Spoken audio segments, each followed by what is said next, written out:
एक जितना आधी रात को ब्लड शुगर नीचे डिप करता है उतना ही आपके उठने से पहले ब्लड शुगर ऊपर जाता है, एक स्पॉन्ज रबर के बॉल की तरह।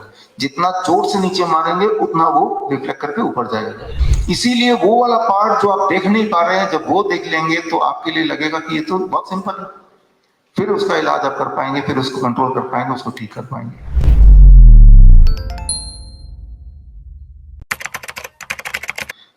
मैं देख रहा हूं कि यहाँ पे अबाउट 20% पेशेंट तो डायबिटीज के हैं, उनमें से अबाउट 6% 6 के करीब वो इंसुलिन डिपेंडेंट है। उसमें से भी 2 ऐसे हैं जो डायबिटीज टाइप 1 बच्चे हैं आप में से ना, इधर बैठे हैं टाइप 1, हाँ पीछे, ठीक है। कैंसर के हैं 3, कार्डिक इश्यूज के हैं, क्रॉनिक किडनी डिजीज के बहुत सारे हैं, hypertension, thalassemia, thyroid, liver cirrhosis, joint pain, लगभग मैंने देख लिया कि सारे तरह की बीमारियां कवर हो जा रही है, कुछ बच नहीं रहा है, ठीक है। तो सब चीज की बात करेंगे हम, और अगर कोई बात छूट जाए किसी को ऐसा लगता है तो वो सवाल पूछ ही लेगा, तो छूटेगा कुछ नहीं। तो शुरू करते हैं शुरू से कि एजेंडा क्या है, किस तरह से हमें आगे बढ़ना है। देखिए यहाँ पे 5 तरह के मेडिसिन आपको दिया जाएगा, 5 टाइप ऑफ मेडिसिन। पहली बात तो मेडिसिन का मतलब क्या होता है। अगर आप डिक्शनरी में देखेंगे मेडिसिन का मतलब कोई ड्रग, कोई केमिकल, कोई टॉनिक नहीं है। कोई भी ऐसी चीज, कोई भी ऐसा साइंस जो आपको बीमारी से क्योर करने में या प्रिवेंट करने में मदद करती हो, वो medicine. What is medicine? Any science पहली बात तो which can help you to prevent or treat or cure a disease, that is medicine, right? Medicine मतलब कोई सर्जरी होना, कोई टैबलेट होना जरूरी नहीं है। अगर टैबलेट आपको ठीक करते हो तो टैबलेट मेडिसिन है, फूड आपको ठीक करते हो तो फूड मेडिसिन है। जिससे भी आप ठीक होते हो या जिससे भी आप ठीक रह सकते हो वही आपकी मेडिसिन है। तो दिस इज द डेफिनेशन। तो यू विल गेट 5 मेडिसिन। उनमें से पहले मेडिसिन की बात करते हैं, द मोस्ट इंपॉर्टेंट, जो सबसे इंपॉर्टेंट वो सबसे पहले, टाइम एज मेडिसिन। ये मेडिसिन आपको कल से चालू कर दी गई है। सुबह 8 बजे से पहले कुछ नहीं खाना है और रात के 6 बजे के बाद कुछ नहीं खाना है, 6 साढ़े 6, यानी कि 10 घंटे के ब्रैकेट में आपको खाना है, 14 घंटे बिना खाए रहना है। तो जैसे ही ये रूल आप फॉलो करेंगे यू विल स्टार्ट इंप्रूविंग। आपके पास एक इस तरह का पेन, इसे निकाल लीजिए, ऐसा एक पेन है।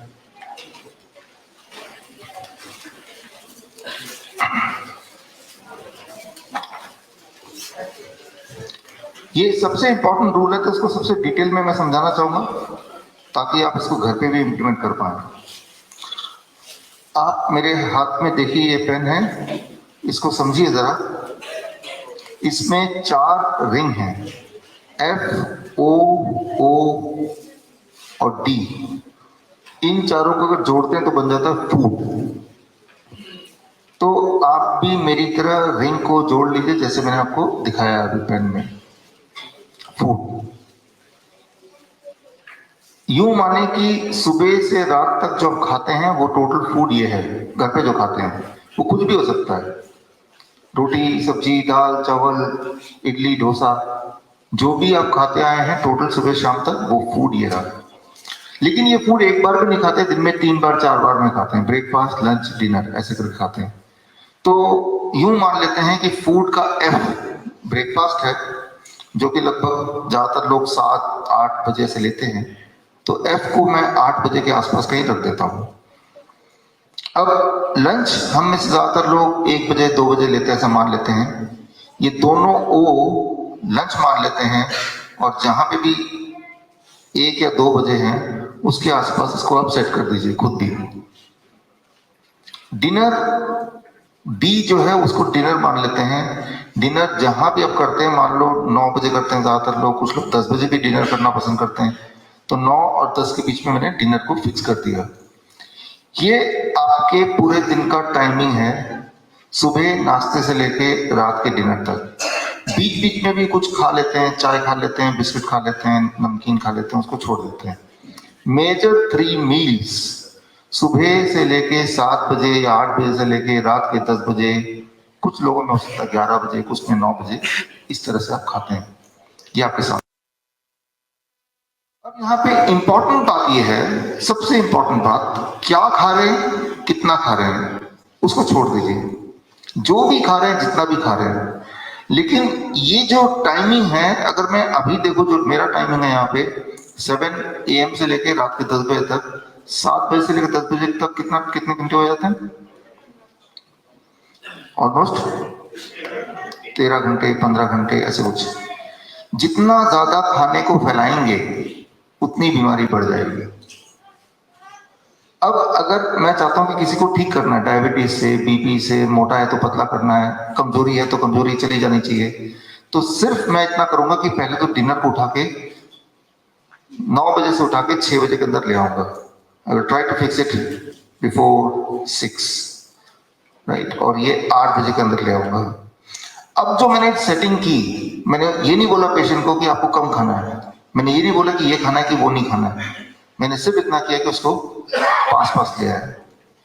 तो ये जो आप सेटिंग देख रहे हैं कि सुबह 8 बजे से पहले कुछ नहीं खाना, रात के 6 बजे के बाद कुछ नहीं खाना है, इसके आसपास जब आप रहने लगेंगे तो आप नेचुरली देखेंगे 2 दिन 3 दिन 4 दिन में आपका ब्लड शुगर कम होने लगेगा जिनका ज्यादा है, ब्लड प्रेशर कम होने लगेगा जिनका ज्यादा है, 15 दिन में वेट कम होने लगेगा जिनका वेट एक्सेस है, 20 दिन 21 दिन में जॉइंट पेन गायब होने लगेंगे, 1 हफ्ते के अंदर एनर्जी आएगी, कमजोरी जाने लगेगी, जिनको चक्कर आते हैं, आप में से कई लोगों ने जॉइंट पेन लिखा, कुछ लोगों ने चक्कर लिखा, वो जाने लगेगा। सिर्फ एक बदलाव, टाइम एज मेडिसिन।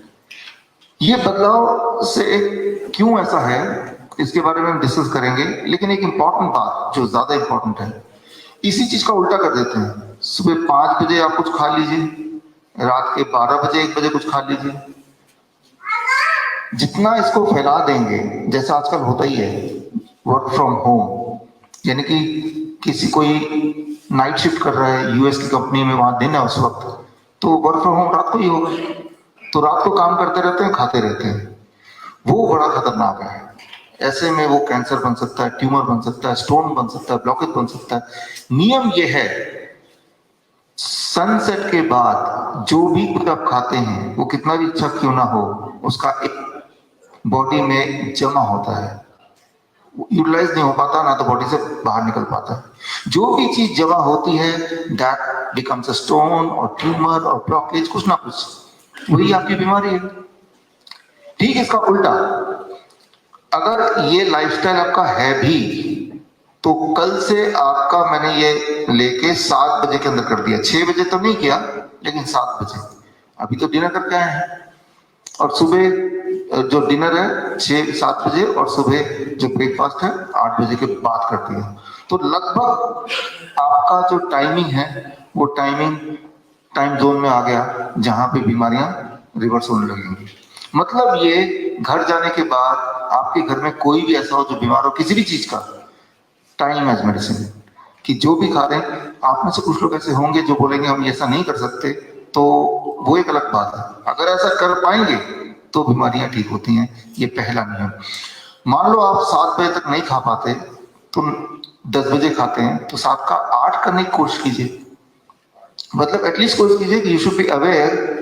आपको दिमाग में रखना है कि जितना टाइम फैलेगा उतनी बीमारी बढ़ती है, जितना टाइम स्क्वीज होगा with in the day time, not in night time. जो लोग शिफ्ट में काम करते हैं, नाइट वर्कर्स या फ्लाइट अटेंडेंट्स, तो उन, यानी कि दिन में सोते हैं रात को खाते हैं, उन लोगों में कैंसर, उन लोगों में हार्ट डिजीज, उनमें मोर्टेलिटी बहुत ज्यादा होती है in comparison to normal population. ये हमें समझना पड़ेगा। जो नाइट ड्यूटी के डॉक्टर्स होते हैं फॉर एग्जांपल, तो उन लोगों में मृत्यु दर काफी ज्यादा होती है। तो ये क्यों होता है, इसके पीछे साइंस क्या है, इसको डिटेल में हम जानेंगे। आज एक छोटा सा इंट्रोडक्शन कि क्या हो रहा है, क्यों हो रहा है, थोड़ा बहुत आपको अनुमान देने की कोशिश कर रहा हूँ। So first is the time as medicine. हर दिन नहीं कर पाएंगे आप, कभी फ्लाइट में जाते हैं, कभी घूमने जाते हैं, कभी आप शॉपिंग करने जाते हैं, कभी मैरिज में जाते हैं, तो एक आध बार चीटिंग कर लिया हफ्ते में तो चल जाएगा। बट ओवरऑल रूल ये है कि जब तो आप घर पे हैं, दिस बिकम्स योर रूल। ये इतना इंपॉर्टेंट है कि इसके लिए हमने सोचा एक पेनी बनाते हैं ताकि आप इसको साथ में रखें और बार बार आपको याद दिलाते रहेंगे। एटलीस्ट अगर याद रहेगा तो थोड़ा कोशिश करेंगे, ये मतलब है। अगर ध्यान ही नहीं इस चीज पे तो फिर आपको पता नहीं चलेगा, कभी भी कुछ भी खा लेंगे। खाने में रिस्ट्रिक्शन नहीं है, कब खाना है इसमें रिस्ट्रिक्शन है। Time as medicine, that become the first rule. अब देखिए second rule is food as medicine. ये हम करते आए हैं पिछले 10 साल से, डीआईपी डाइट। आप में से कितने लोगों को डीआईपी डाइट ऑलरेडी पता? थोड़ा बहुत, काफी लोग। तो आपने ये भी देखा होगा डीआईपी डाइट से ब्लड शुगर, ब्लड प्रेशर, ये सारी चीजें कंट्रोल होती हैं, पेन मैनेजमेंट होता है। तो आज से 10 साल पहले ये किताब मैंने लिखी थी, लास्ट डेज ऑफ डायबिटीज।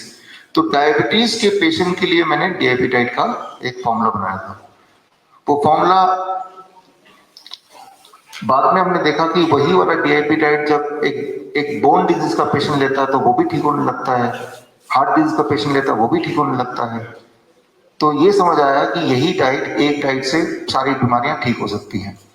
इस डाइट पे मिनिस्ट्री ऑफ आयुष ने ट्रायल किया, क्लिनिकल ट्रायल 18 महीने चला वो क्लिनिकल ट्रायल हड्डियों के बीमार के पेशेंट पे, और उसमें उनको बहुत फायदा देखा। Ministry of Ayush, all India institute of Ayurveda, 2018 से लेकर 2020 तक ये ट्रायल हुआ। 2020 में नतीजा निकला इसका। नेपाल के हेल्थ मिनिस्ट्री ने इसी डीआईपी डाइट पे ब्लड शुगर के पेशेंट पे, बीपी के पेशेंट पे और मोटापे के पेशेंट पे ट्रायल किया। बट ये ट्रायल था रैंडमाइज कंट्रोल ट्रायल, सिर्फ 7 दिन का। 7 दिन उन्होंने पाया, 7 दिन में ही पेशेंट को फायदा हो गया। ब्लड शुगर के पेशेंट की दवाइयां छूट गई, बीपी के पेशेंट की दवाइयां छूट गई। तो इन्होंने ये चिट्ठी मिनिस्ट्री ऑफ हेल्थ ने भेजा मुझे नेपाल से। फिर एक ट्रायल हुआ मलेशिया में। मलेशिया में इसी डीआईपी डाइट पे ट्रायल हुआ, बट इस बार 25 दिन का था और ट्रायल उन्होंने किया किडनी पेशेंट पे, क्रॉनिक किडनी डिजीज। उन्होंने देखा जैसे ही हम डाइट को बदलते हैं, डीआईपी डाइट में पेशेंट को रखते हैं, तो उनका किडनी फंक्शनिंग इंप्रूव हो जाती है। तो ये उसका चिट्ठी है। बोलने का मतलब यह है, जिस तरह से टाइम एज मेडिसिन है उस तरह से फूड एज मेडिसिन।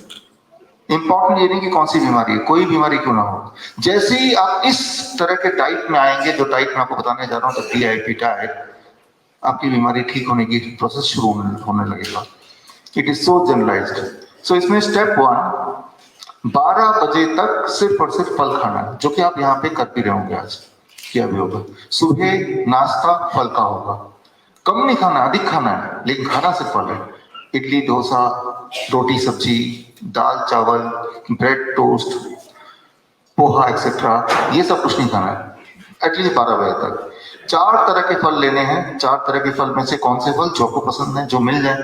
केला हो सकता है, अनार हो सकता है, सेब हो सकता है, संतरा हो सकता है, आम हो सकता है, चीकू, अंगूर, कोई भी फल, मीठा हो, खट्टा हो, कैसा भी हो, जो आपको पसंद है। कोई अगर ये सोचे कि मीठा फल खाने से ब्लड शुगर बढ़ता है, तो एक दिन करके देखिए। हम तो ये करते ही हैं, हमारे पेशेंट को आम के सीजन में आम ही देते हैं या केला देते ही हैं, तो उससे ब्लड शुगर बढ़ता नहीं है, बल्कि कंट्रोल होता है। Very very clear. बहुत सारे पेशेंट बोलते हैं कि 15 साल हो गए, 20 साल हो गए हमें आम खाए, because we are a diabetes patient. तभी तो आप डायबिटीज पेशेंट बने हुए हैं, क्योंकि आपने आम नहीं खाया, फल नहीं खाया। आप अगर ढेर सारा फल खाएंगे अपनी पसंद का 12 बजे तक, that will give a very good blood sugar control. और बात सिर्फ ब्लड शुगर कंट्रोल की है नहीं, blood pressure control, bone disease में हेल्प करेगा, जॉइंट पेन में हेल्प करेगा, लगभग हर जगह, मोटापे में भी हेल्प करेगा, आपका एक्सेस फैट को घटाएगा। 12 बजे तक ओनली फल। कितना फल? मान लो मेरा वेट 70 kg है, 70 into 10 दैट बिकम 700। तो मेरे लिए 700 grams ऑफ फ्रूट्स एटलीस्ट। तो ये एक इंडिकेटिव है। कोई अगर स्पोर्ट्स में है तो उसको मुझसे ज्यादा खाने की आवश्यकता हो सकती है, तो ज्यादा खा लेगा। कैसे पता चलेगा कि ज्यादा खाना है कि कम खाना है? इतना खाने के बाद भी अगर भूख लगने लगे आधे 1 घंटे बाद, इसका मतलब जो खाया है वो कम खाया। So you will eat more, right. जितना ज्यादा खाएंगे उतनी जल्दी ठीक होंगे। खाना कितना है? जितने में आपका मन या पेट भर जाए। तो यह है 12 बजे तक टिल 12 नून, स्टेप 1। स्टेप 2, जब भी आप लंच और डिनर में बैठेंगे, 2 प्लेट लेके बैठेंगे, प्लेट 1 एंड प्लेट 2। ये जो प्लेट 2 है, इसमें अपना ट्रेडिशनल भोजन, रोटी सब्जी, दाल चावल, इडली सांभर, जो भी कुछ आप खाते आए हैं वो इधर डाल दिया वेजिटेरियन। और इसमें इससे पहले सलाद लेना है, टमाटर, खीरा, मूली, गाजर, ककड़ी, मटर, सलाद पत्ता, लाल पीली हरी शिमला मिर्च, प्याज वगैरह। स्टीम्ड या रॉ कितना खाना है? Body weight into 5।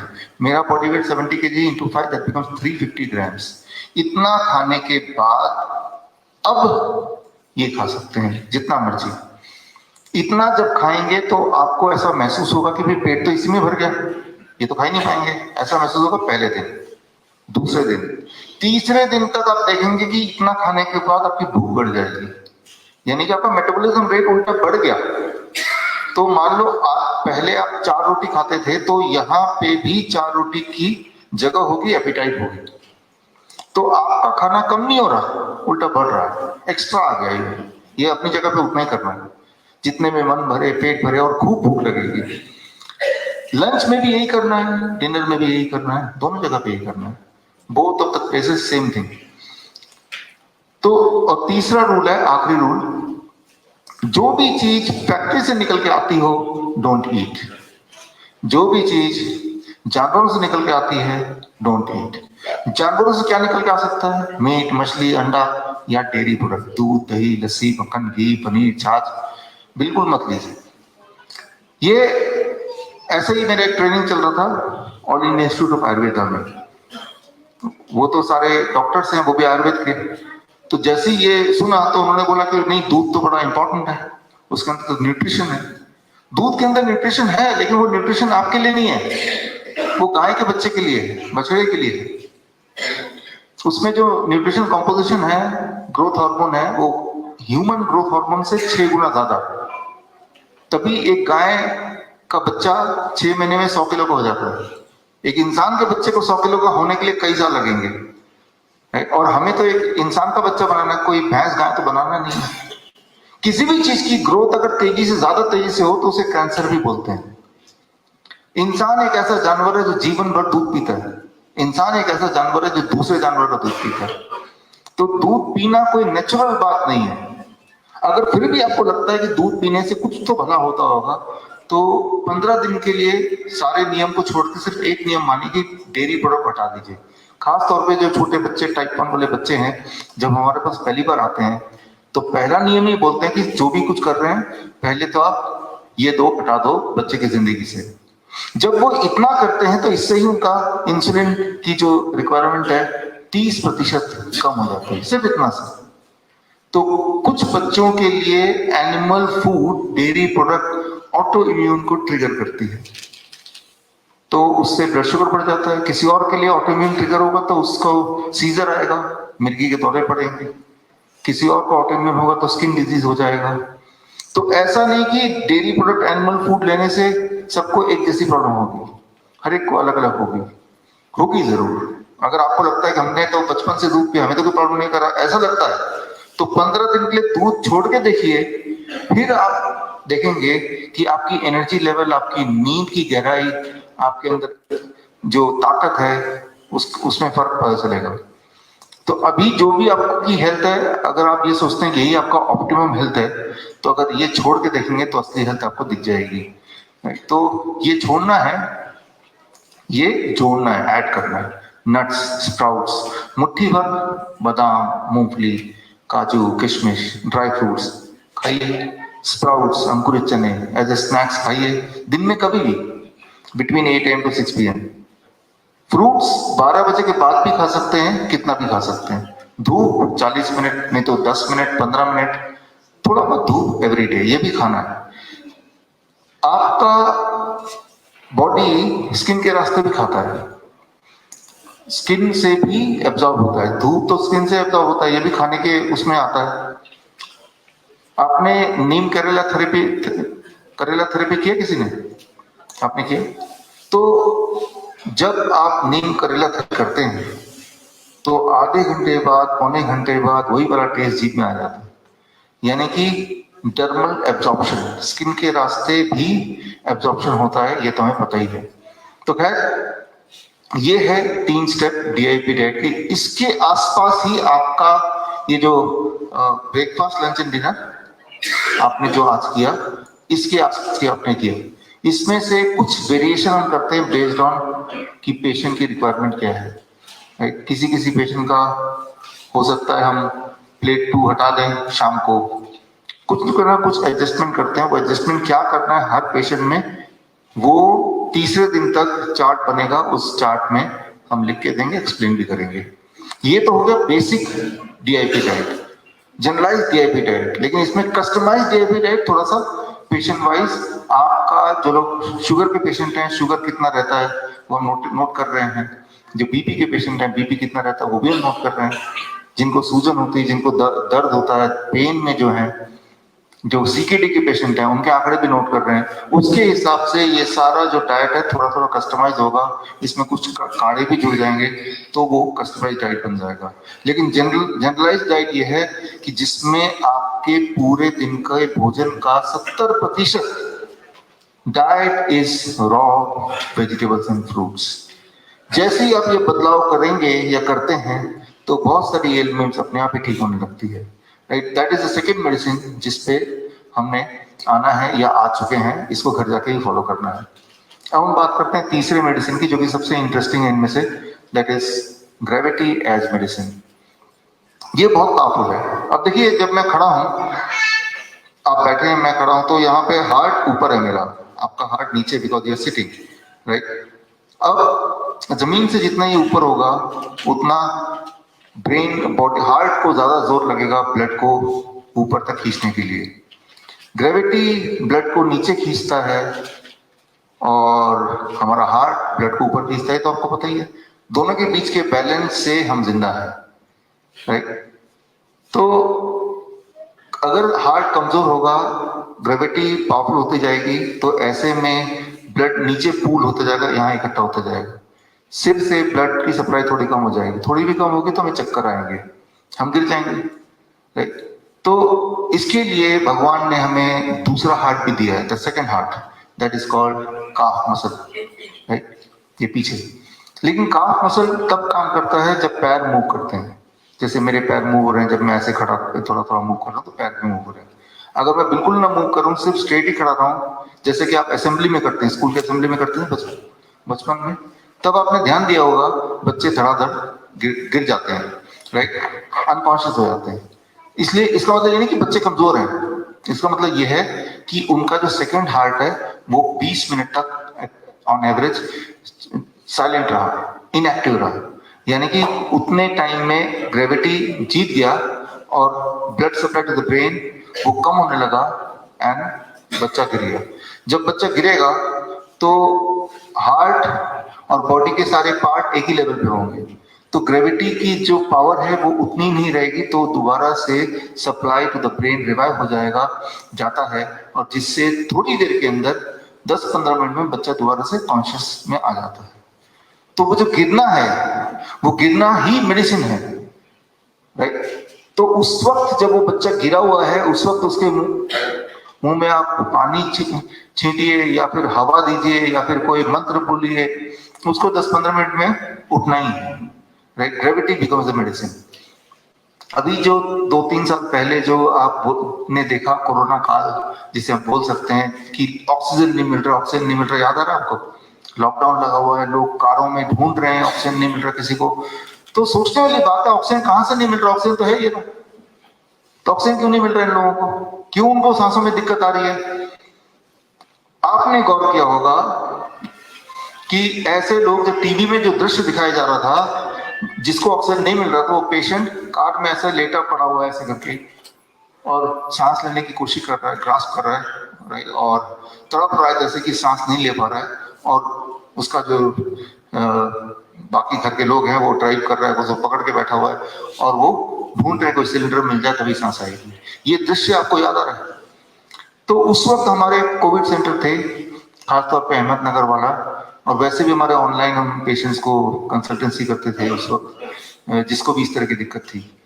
एक बात याद रखना पड़ेगा, जब भी कोई इंसान बहुत डर जाएगा तो उसको सांसें थोड़ी कम आएंगी, पहली बात। दूसरी बात, जब भी किसी का भी पोस्चर इस तरह का होगा, अभी आप बैठे हैं, थोड़ा ऐसे करके बैठिए, आप देखेंगे आपका मुंह खुल जाएगा, सांस नहीं ले पाएंगे, right now if you do it like this, तो मुंह खोलना पड़ेगा सांस लेने के लिए। ये जो पॉस्चर है, इस पॉस्चर में आपका हार्ट ऊपर आ गया, लंग नीचे आ गया, लंग की कैपेसिटी इज रिड्यूस बाय 20%, 20%। तो एक तो डर अगर हो दिमाग में और ऊपर से पॉस्चर ऐसा हो तो आपकी सांसें कम आएंगी। उस वक्त अगर SpO2 देखेंगे आप ऑक्सीमीटर से, वो भी कम आएगा, आपकी डिफिकल्टी बढ़ जाएगी, सांस लेने की difficulty. Right, is it clear? Right, तो डिपेंड करता है आपका स्टेट ऑफ माइंड क्या है, डिपेंड करता है आपका पॉस्चर क्या है। इस पॉस्चर में जब कोई भी ऐसे बैठेगा तो लंग दब गया, क्योंकि ग्रेविटी हार्ट को पुल कर रही है, हार्ट ऊपर। इसका उल्टा मान लो आप ऐसे बैठते हैं, अभी ऐसे बैठी, अब आप पाएंगे, एहसास करेंगे कि आपकी लंग खुल गया है, बड़ा आराम से सांस आ रहा है। तो ये पॉस्चर का कमाल है। तो करना ये था कि इस पॉस्चर की जगह उस पेशेंट को सिर्फ इस पॉस्चर में हमें बदलना है। राइट, लेकिन ये कोई नहीं बताएगा। हमारे हॉस्पिटल में जब पेशेंट उस वक्त आते थे तो हम सिलेंडर हटा के उसको इस पॉस्चर में करते थे, और इस पॉस्चर में करते हैं थोड़ी देर बाद जो तो बैठ सकता है तो इस पॉस्चर में, और जो तो बैठ ही नहीं सकता है तो प्रोन वेंटिलेशन। प्रोन वेंटिलेशन में आप देखिए ज्यादातर लोग हॉस्पिटल में देखेंगे इस तरह से लेटते हैं, पीठ के बल, और यहाँ ऑक्सीजन लगा रहता है। अब पीठ के बल में ऐसे लेटा हूं तो हार्ट इज राइट, तो जो लंग की कैपेसिटी है वो थोड़ी कम हो जाएगी, तो उसमें सांसें लेने में दिक्कत होगी। तो लेकिन जब मैंने पॉस्चर चेंज कर, I mean this posture, right, heart नीचे आ गया और लंग ऊपर आ गया, तो लंग खुलेगा। राइट, ये तो साइड पॉस्चर है या ये पॉस्चर है। तो जैसे हम इस पॉस्चर में पेशेंट को करते हैं, इसे कहते हैं prone ventilation, prone ventilation posture. तो जैसे हम पेशेंट को इस पॉस्चर में करते हैं तो विद इन फ्यू मिनट्स उसका SpO2 बढ़ने लगता है, उसका सांसें आने लगती है। तो that is gravity as medicine. हमने ग्रेविटी को यूज किया उसके सांसों को वापस लाने में। जैसे ऑक्सीजन की सिलेंडर को मेडिसिन बोलेंगे आप, लेकिन उस सिलेंडर की जगह पे हमने उसके पॉस्चर को बदल दिया। अब क्या है कि मान लो कुछ पेशेंट ऐसे होते थे, इंस्पाइट ऑफ ऑल दिस फिर भी सांसें नहीं आ रही, ऐसे भी पेशेंट होते थे। आपको ये ध्यान रखना है कि हमारे ये जो पार्ट है यहाँ पे रिसेप्टर्स हैं जो कि लंग से जुड़े हुए हैं। इन रिसेप्टर्स को अगर हम ट्रिगर करेंगे तो आपका लंग एक्सपैंड होता है। इसको ट्रिगर कैसे करेंगे? छोटा फैन 200 रुपए का, चाइनीज फैन आता है ना बैटरी वाला, वो लेके अगर आप ऑन करके 6 इंच दूर रखेंगे, वो जो हवा पड़ती है यहाँ पे ठंडी हवा, उस हवा से ये ट्रिगर होता है, एकदम से सांसें आने लगती हैं। तो हम अपने हॉस्पिटल में यहाँ पे भी उस तरह के छोटे छोटे फैन रखते हैं। जो भी पेशेंट बोलता है कि हमें सांसें नहीं आ रही है, दम घुट रहा है, फैन पकड़ा दिया, दिस इज द पॉस्चर, ये लेट के और उससे सांसें आ सकती हैं। कई बार ऐसे कॉल आते थे हमारे पास कि पेशेंट हॉस्पिटल जाने को जिद कर रहा है, उसकी सांसें नहीं आ रही, बड़ा डिस्कम्फर्ट है।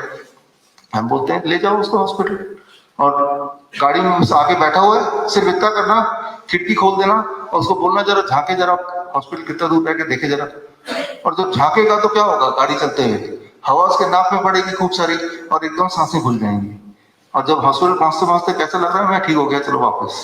राइट, तो आप ये समझिए कि gravity can work as a medicine.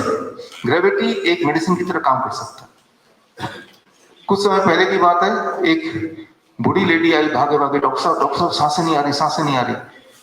मैंने उनका मास्क उतारा, मैंने कहा सांसें आ रही है? हाँ अब आ रही है। कब दोबारा मत पहनना इसको। तो आप समझिए कि जो बड़ा ही सिंपल कॉमन सेंस है, उस कॉमन सेंस को स्विच ऑफ करके हमारा ध्यान कहीं और है।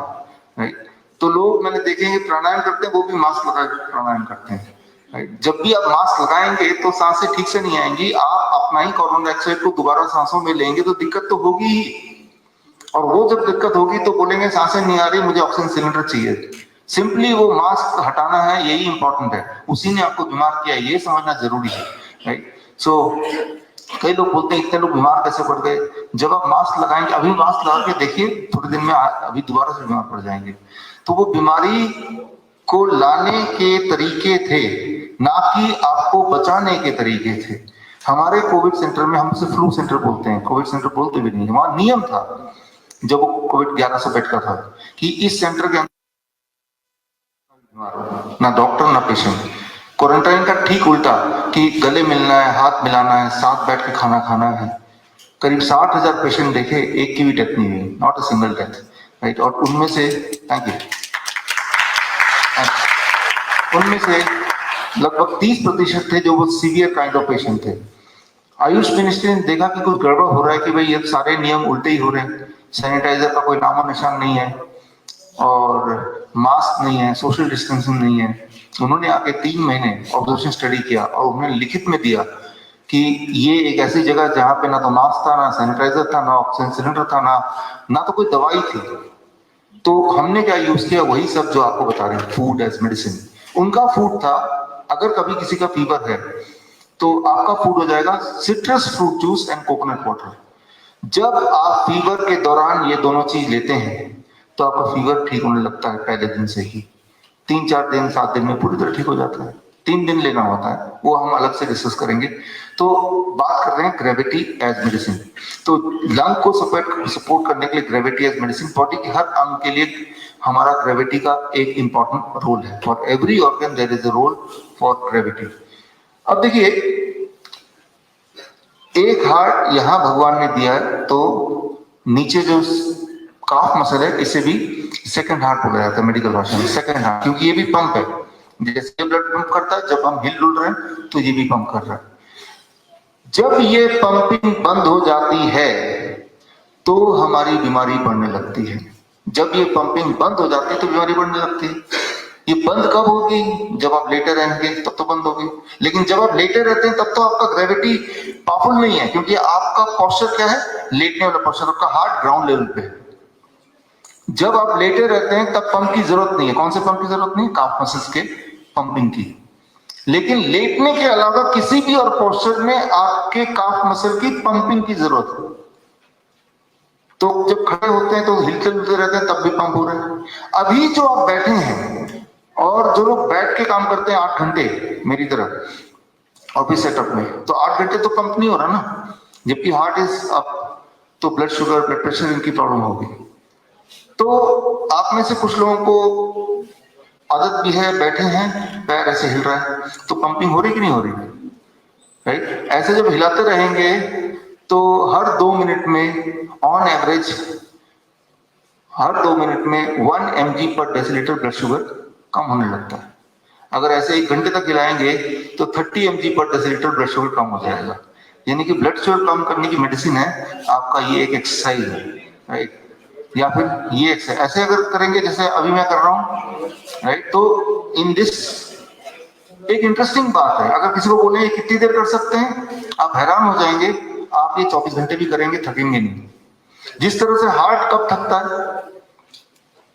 क्या हार्ट हमारा कभी नहीं थकता, चाहे कितने बीमार हो, कभी नहीं रुकता। अगर रुक जाएगा तो मर जाएंगे हम।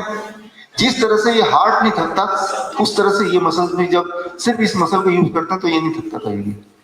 कमजोर से कमजोर इंसान भी इस तरह से करना हो उसको, तो वो कर सकता है घंटों बिना थके, राइट। तो जब हम ऐसा करते हैं, हालांकि इसे नॉर्मली सोशली बैड मैनर बोलते हैं, बट ये एक्सरसाइज है।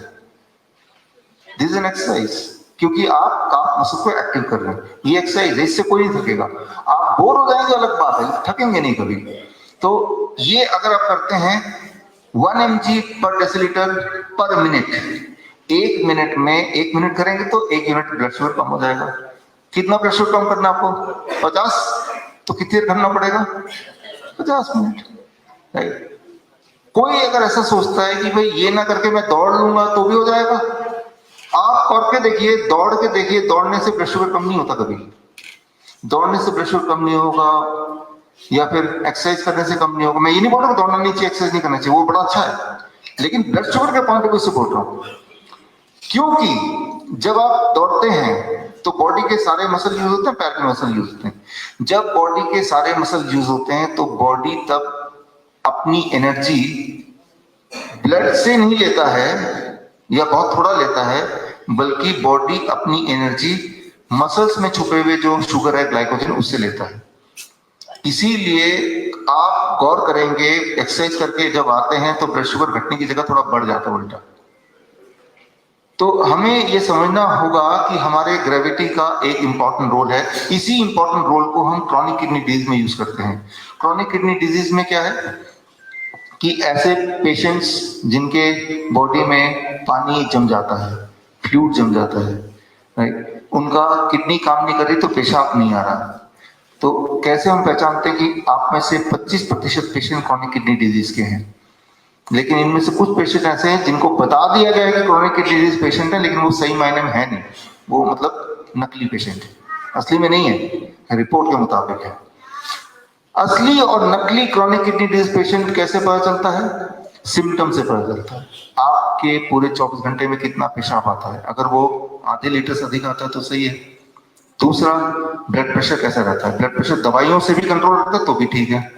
तीसरा, हाथ पैर में कहीं स्वेलिंग है, स्वेलिंग नहीं है तो इसका, अगर ये इनमें से कोई भी कंडीशन नहीं है तो you are not a chronic kidney disease patient.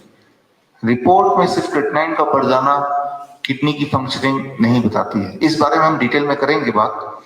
तो जो किडनी के रियल पेशेंट है, जिनमें सूजन है, जिनकी यूरिन आउटपुट कम है, जिनका ब्लड प्रेशर कंट्रोल ही नहीं हो रहा है, ये है असली वाले पेशेंट।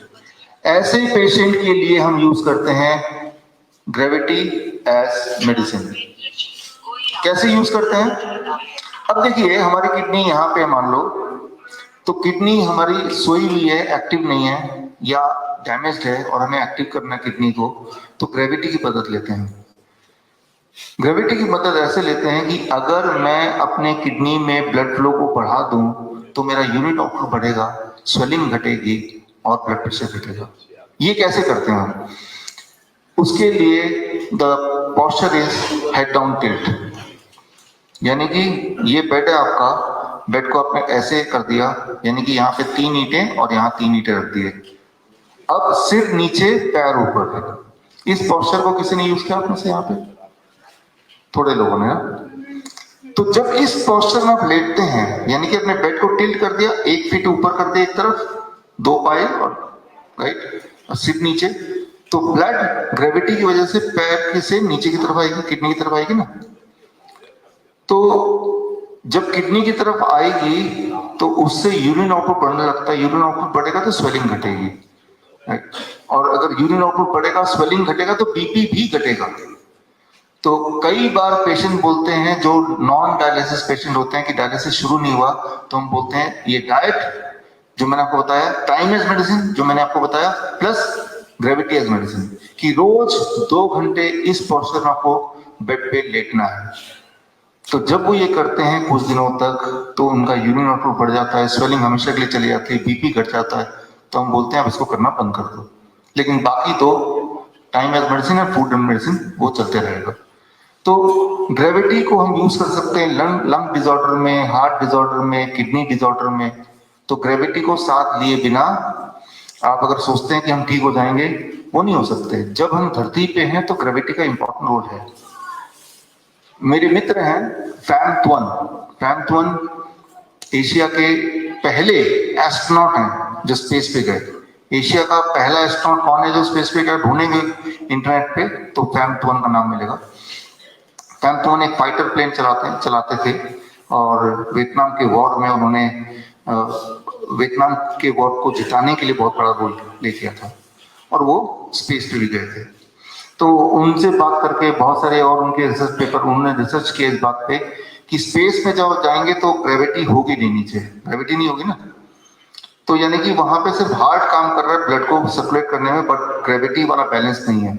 जब ऐसा होता है तो कुछ दिनों में हीमोग्लोबिन डाउन होने लगता है। तो मैं ये बोलना चाह रहा हूं कि ग्रेविटी का एक इंपॉर्टेंट रोल है आपके हेल्थ के लिए। तो इसीलिए आपके हेल्थ के कंडीशन को देख के हम ग्रेविटी को यूज कर सकते हैं अपने फेवर में, ठीक करने के लिए अपने आप को। लंग डिसऑर्डर पे पेशेंट को किस पोस्चर में रखते हैं वो सब मैंने आपको बताया। किडनी पेशेंट को कैसे हम करते हैं वो मैंने बताया। हॉट वाटर इमर्शन कितने लोगों ने आपसे किया है ना? तो जब हॉट वाटर इमर्शन आप करते हैं तो वहां भी लॉ ऑफ ग्रेविटी को हम यूज कर रहे हैं। कैसे? इस वक्त आपके सिर के ऊपर एटमॉस्फेरिक प्रेशर जो पड़ रहा है आपके मेरे, दैट इज 1 एटमॉस्फेरिक प्रेशर। जब आप पानी में डूबे रहते हैं और आपका बॉडी का इतना हिस्सा या इतना हिस्सा पानी में डूबा है, जो हिस्सा बॉडी में पानी में डूबा है उस हिस्से में atmospheric pressure plus the pressure of the water, 2 pressure काम कर रहे हैं ऊपर से, और नीचे से लॉ ऑफ ग्रेविटी काम कर रही है। तो वो जो डिफरेंस ऑफ प्रेशर है, उस डिफरेंस ऑफ प्रेशर से बॉडी के अंदर जो एक्स्ट्रा चीजें हैं वो बॉडी से बाहर निकल सकती है अगर स्किन के पोर्स जो है ना खुल जाए। स्किन के पोर्स को खोलने के लिए हम क्या करते हैं, पानी को गर्म कर देते हैं, तो आपका skin it becomes the third kidney, तो किडनी तीसरा किडनी बन जाता है। इसीलिए स्किन को तीसरा किडनी बोलते हैं। जो किडनी के रास्ते, यूरिन के रास्ते बाहर नहीं हो पा रहा, किडनी के नहीं काम करने की वजह से, वही वाले टॉक्सिक, चाहे वो क्रिएटिनिन हो, चाहे वो यूरिया हो, यूरिक एसिड हो, एक्सेस शुगर हो, एक्सेस प्रोटीन हो, सोडियम हो, पोटेशियम हो, वो पसीने के रास्ते निकल जाता है। जब पेशेंट पानी से बाहर आता है तब उसका बॉडी का वेट 500 ग्राम, कई बार 1 किलो कम मिलता है। वो 500 ग्राम क्या था? एक्सेस पानी, फ्लूइड जो बॉडी में जमा था। अगर आप अपने पसीने को लेंगे, उसको केमिकल टेस्ट कराएंगे और पेशाब का केमिकल टेस्ट कराएंगे, तो कॉम्पोजिशन आप देखेंगे सिमिलर मिलेगा आपको। तो आपका skin can be used as a third kidney, but उसमें हम 2 मेडिसिन यूज कर रहे हैं। एक मेडिसिन यूज कर रहे हैं ग्रेविटी एज मेडिसिन, और दूसरा मेडिसिन जो हम यूज कर रहे हैं that is called heat as medicine. Heart as medicine नहीं, हीट एज मेडिसिन होगा, राइट? हीट एज मेडिसिन जो दूसरा मेडिसिन। हीट जब करते हैं बॉडी के किसी भी भाग में, उस भाग में हीट की वजह से सारी इम्यूनिटी वहां इकट्ठे हो जाती है, उस पार्ट को ठीक इम्यूनिटी का अटेंशन मिल जाता है। पंचकर्मा थेरेपी में मान लो किसी को ज्वाइंट पेन है, आपके घुटने में पेन है, मान लो, मुझे ये पता है कि अगर घुटने में मैं हीट पहुंचा दूं तो पेन ठीक होने लगेगा।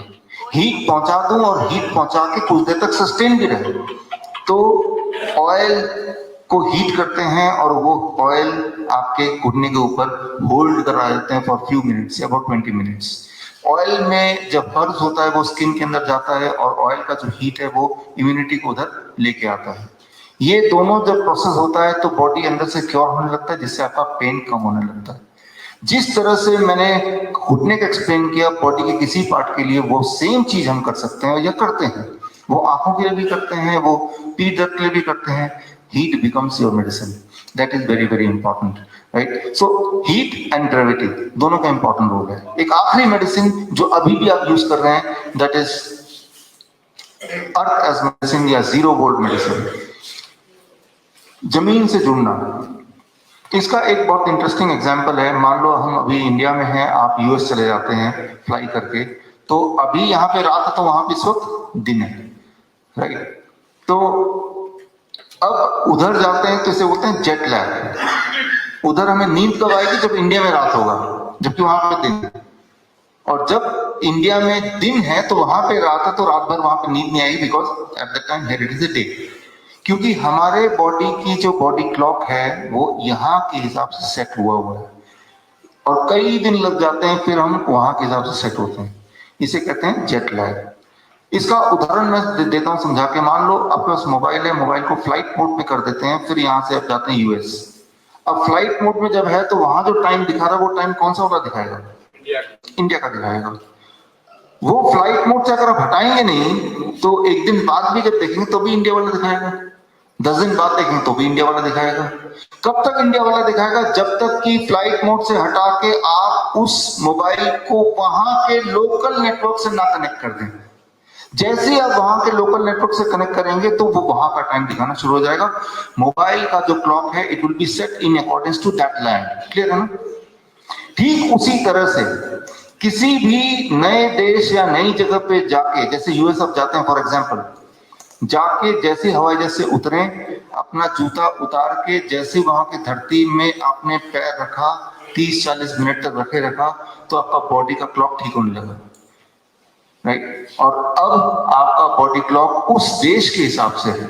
तो जो जेट लैग 15 दिन 20 दिन में ठीक हो रहा है वो 1 घंटे में ही आपका ठीक हो जाएगा, right? So that is the power of earth as medicine, right? ये आपकी अर्थ एज मेडिसिन की ताकत है। तो इसमें मैं ये बोलना चाह रहा हूं कि बहुत सारी बीमारियां इसीलिए होती है बिकॉज हम अर्थ से कनेक्टेड नहीं है।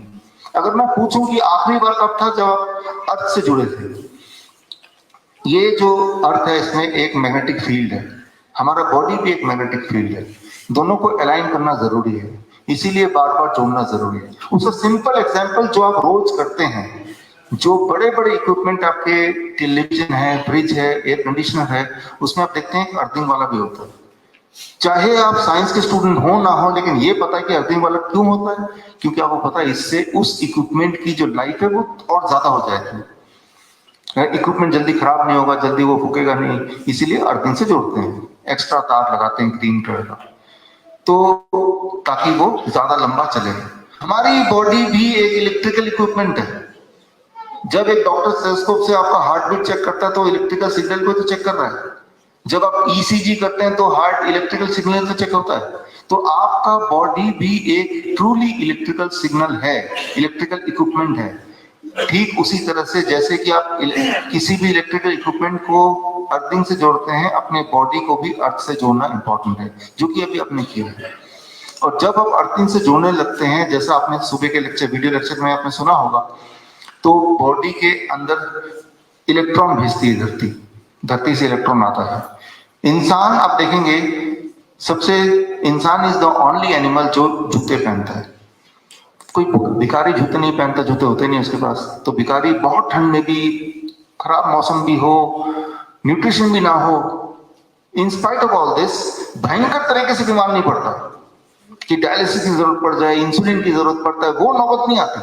बीमार तो पड़ते होंगे, लेकिन इस तरह भयंकर तरह से नहीं बीमार पड़ते, एफोर्डेबल तरीके से बीमार पड़ते हैं, खांसी जुकाम बुखार दैट्स ऑल, क्योंकि उनको एक चीज मिल रहा है, that is electron from the earth, electron from the earth. जब कहीं अर्थक्वेक होता है, अर्थक्वेक से पहले वहां से जानवर भागने लगते हैं, मेजर अर्थक्वेक से पहले कई कई महीने पहले ही जानवर धीरे धीरे शिफ्ट हो जाते हैं। सिर्फ इंसान मरता है, बाकी सारे जानवर नहीं मरते हैं, कोई भी जानवर हो, कीड़े मकोड़े हो।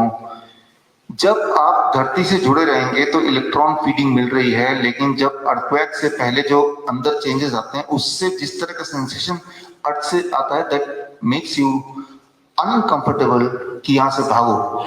लेकिन हमें वो एहसास नहीं होगा, बिकॉज हम धरती से जुड़े नहीं है, तो वो एहसास हमें नहीं हो सकता। तो मैं ये बोलना चाह रहा हूं कि जब धरती से कनेक्ट होते हैं तो वही वाले फायदे होंगे जो फायदे आप एक्सपेक्ट करते हैं जब आप अपने इलेक्ट्रिकल इक्विपमेंट को अर्थ करते हैं। इलेक्ट्रिकल इक्विपमेंट को जिस तरह से अर्थ करते हैं, उसी अर्थिंग को ही हमसे जोड़ना है। लेकिन भारत में जो बिल्डिंग्स हैं, इसकी हमारी जो अर्थिंग है वो ठीक नहीं है, प्रॉपर नहीं है। आप चेक करेंगे तो अर्थिंग होगी नहीं, कई बार कोई लाइव तार भी जुड़ सकता है। इसीलिए इस हॉस्पिटल में भी और आपको घर पे भी अर्थ को सीधे बाहर जमीन से जोड़ना है। यहां से जब आप घर जाएंगे तीसरे दिन, तो आपको सबको 0 वोल्ट किट मिलेगा, जैसा किट पे अभी आप सो रहे होंगे, ताकि घर जाते ही आप खुद ही उसको यूज कर लें। आप एक एक्सपेरिमेंट कर सकते हैं। आपके घर में कोई ऐसा पेशेंट हो जो डिप्रेशन का पेशेंट हो, ऐसा पेशेंट हो जिसको नींद ना आती हो, ऐसा पेशेंट हो जिसमें बॉडी में पेन रहता है, कोई और बदलाव ना करके सिर्फ एक बदलाव करेंगे कि भाई आज से इसमें सोना है, और ऐसा 10-15 दिन देखेंगे, यू विल ऑब्जर्व कि पेशेंट में कुछ ना कुछ किया, उस इंसान में कुछ ना कुछ इंप्रूवमेंट है। That is the power of अर्थ। एक चीज जो आपको फल से, सब्जी से, दवाइयों से कहीं से भी नहीं मिल सकती, वो है इलेक्ट्रॉन। क्योंकि इलेक्ट्रॉन का सिर्फ एक ही डोनर है इस दुनिया में, वो है अर्थ, धरती। इलेक्ट्रॉन की डेफिशिएंसी से जो इंफ्लेमेटरी हमारे मार्कर बढ़ते हैं, उससे ही अधिकतर बीमारियां होती हैं। तो अगर कोई ये सोचे कि हम ठीक होंगे लेकिन उसमें अर्थ का कोई रोल ना हो, तो वो हो नहीं सकता। ये कंपोनेंट होना बहुत बहुत आवश्यक है, और ये है भी फ्री, मुफ्त में मिल रहा है। अभी भी आप नंगे पैर, आपने जो आपके नीचे जो ये शीट है, उससे आप धरती से कनेक्टेड हैं, बिकॉज ये तार बाहर गया है और वो जमीन से जुड़ा हुआ है। कई लोग बोलते हैं कि हम तो ऊपर रहते हैं, 5वें फ्लोर में रहते हैं, कोई बोलते हैं मैं 10वें फ्लोर में रहता हूँ, मैं 7वें फ्लोर में रहता हूँ, I stay in 7th floor, लेकिन वहां से भी तार मैंने डाला हुआ है। और मान लो आप नहीं कर पाते हैं क्योंकि आप ऐसी जगह रहते हैं जहां से पॉसिबल ही नहीं है, तो जैसे मैंने अपने ऑफिस में भी ये किया हुआ है, ऐसा मैट लगाया हुआ है, 8 घंटे तो ऑफिस में बैठते ही हैं। आपको तरीके ढूंढने पड़ेंगे किस तरह से ये 5 मेडिसिन को अपने लाइफ का थोड़ा बहुत पार्ट बनाने की कोशिश कर पाए, थोड़ा बहुत, इफ नॉट 100%, एटलीस्ट अवेयर हो। तो ये 5 मेडिसिन, मेजर मेडिसिन, जब हम इसको यूज करने लगते हैं, इसको अपने लाइफस्टाइल का पार्ट बनाते हैं, तो ऑटोमेटिकली बॉडी में चेंजेस आते हैं। और यहाँ पे आएगा क्या, हम आपके ब्लड शुगर, ब्लड प्रेशर, आपका वेट, आपका पेन स्केल, सारा कुछ हम जो आप बोल रहे हैं, नोटिस कर रहे हैं, नोट कर रहे हैं। कल शाम को इसी वक्त, कल तक शाम को इसी वक्त तक, इट विल बी 48 आवर्स, है ना, 2 दिन हो जाएंगे ना। तो 2 दिन में क्या क्या बदलाव आए हैं, किन किन की कौन कौन सी दवाई छूटी है, किन किन के कौन से सिम्टम छूटे हैं, वो कल इस वक्त हम डिस्कस करेंगे, बिकॉज कल तक 2 दिन में काफी कुछ हमें डेटा मिल जाएगा। और तीसरे दिन जाने से पहले भी एक बार देखेंगे कि तीसरे दिन में और क्या फायदा हो गया या और क्या बदलाव है, तो उससे आपको एक अनुमान हो जाएगा कि किस डायरेक्शन में अलग बीमारियों में ये काम करती है। It is not just about curing a disease, it is also about learning how to do it, right. जो चीज यहाँ पे सीख के जा रहे हैं वही चीज आप खुद भी कर पाए, वो इंपॉर्टेंट है। क्यों कर रहे हैं ये अगर आपको पता है तो करने की जो चांसेस हैं वो बढ़ जाएंगे, इसीलिए this training is very very important. तो अब इसके बाद आप में से कुछ लोग में ये अर्ज होता है कि आप ये बताएं कि आपको क्या क्या दिक्कतें हैं, लेकिन वो हमने पहले से ही पढ़ा हुआ है, वो मेरे पास है आप में से हर एक का, और उसको सुबह शाम हमारे बाकी डॉक्टर्स नोट करते हैं, फिर मेरे पास लाते हैं और फिर मैं उसको देखता हूँ, उसके बेसिस पे फिर तीसरे दिन का जो आपका सर्केडियन चार्ट बनेगा उसी के बेसिस पे बनेगा। आपके दिमाग में जो सवाल होंगे वो सवाल भी आप लिख लीजिए, वो सवाल आज ही सबमिट कर दीजिए, वो सवाल आज ही मेरे पास आ जाएगा। कल सुबह 10 बजे वाली जो क्लास होगी उसमें हम वो सवाल लेंगे जो सवाल आज आप लिख के देंगे, इस तरह से इसको हम आगे लेके जाएंगे। तो इनमें कोई ऐसा पेशेंट है जिनको फीवर है अभी भी, राइट नाउ, इस वक्त भी फीवर है, ऐसा कोई पेशेंट है आप में से? नहीं है। अगर किसी को फीवर होता है तो आप हमें बताएं, वो इसलिए बताएं। तो यहाँ पे कुछ पेशेंट जो इंसुलिन डिपेंडेंट है वो कितने हैं? वो थोड़े से हैं। इंसुलिन डिपेंडेंट पेशेंट को हमने यहाँ पे एक स्कैनर लगाया हुआ है, उस स्कैनर से दिन भर आपका ब्लड शुगर कितना रहता है वो तो चेक करने के लिए ग्लूकोमीटर है, रात भर कितना ब्लड शुगर रहता है वो इंटरेस्टिंग है। वो स्कैनर से रात भर कितना ब्लड शुगर रहता है वो हमें पता चलता है, उसकी बेसिस पे हम आपको बहुत सारी जानकारियां देंगे जो कल मैं आपको दूंगा, इसीलिए वो लगाया। ठीक उसी तरह से किसी को अगर फीवर रह रहा है तो 24 घंटे में फीवर का जो बिहेवियर है वो बिहेवियर से हमें बहुत कुछ पता लगता है, तो उनके लिए भी हम स्कैनर लगाते हैं यहाँ पे। उस स्कैनर से उनके टेम्परेचर रिकॉर्ड होते रहते हैं, उस टेम्परेचर के 24 घंटे का टेम्परेचर लेके फिर उसको अंडरस्टैंड करके फिर हम समझाने की कोशिश करते हैं इसका मायने क्या है, मतलब क्या है। ना तो हमें हाई शुगर से उतनी घबराने की जरूरत है, ना तो हाई टेम्परेचर की, बट उसका मतलब क्या अगर ये पता चल जाए तो हम उसको ठीक कर सकते हैं, आसानी से ठीक कर सकते हैं, और ठीक करते भी हैं और ठीक हो भी जाता है, राइट। अगर बॉडी टेम्परेचर बढ़ा रही है तो बॉडी को आता है टेम्परेचर घटाना कैसे है। अगर आपका ब्लड शुगर बढ़ रहा है तो ब्लड शुगर घटाना भी आता है, लेकिन बॉडी को हमें वो सराउंडिंग देने की जरूरत है। एक बात याद रखिए जो हम कल हम देखेंगे कि आप सुबह देखते हैं फास्टिंग ब्लड शुगर से 200 है, 250 है, 300 ऐसा देखते हैं, तो लगता है ज्यादा ब्लड शुगर है फास्टिंग, तो हमें इंसुलिन को बढ़ा देना है।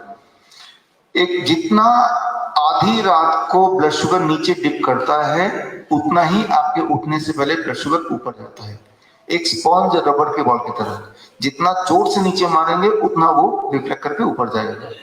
लेकिन आधी रात को कितना ब्लड शुगर आपका आपने देखा, वो तो देखा ही नहीं, आपने तो सुबह वाला देखा, और सुबह ओ 300 आ गया तो आप क्या करेंगे, और ज्यादा इंसुलिन लेंगे, और ज्यादा इंसुलिन लेंगे तो आधी रात को क्या होने वाला, ब्लड शुगर और नीचे जाएगा, फिर सुबह जितना नीचे जाएगा ब्लड शुगर और रिफ्लेक्ट करके ऊपर आएगा, लेकिन आप तो ऊपर वाला ही देख रहे हैं।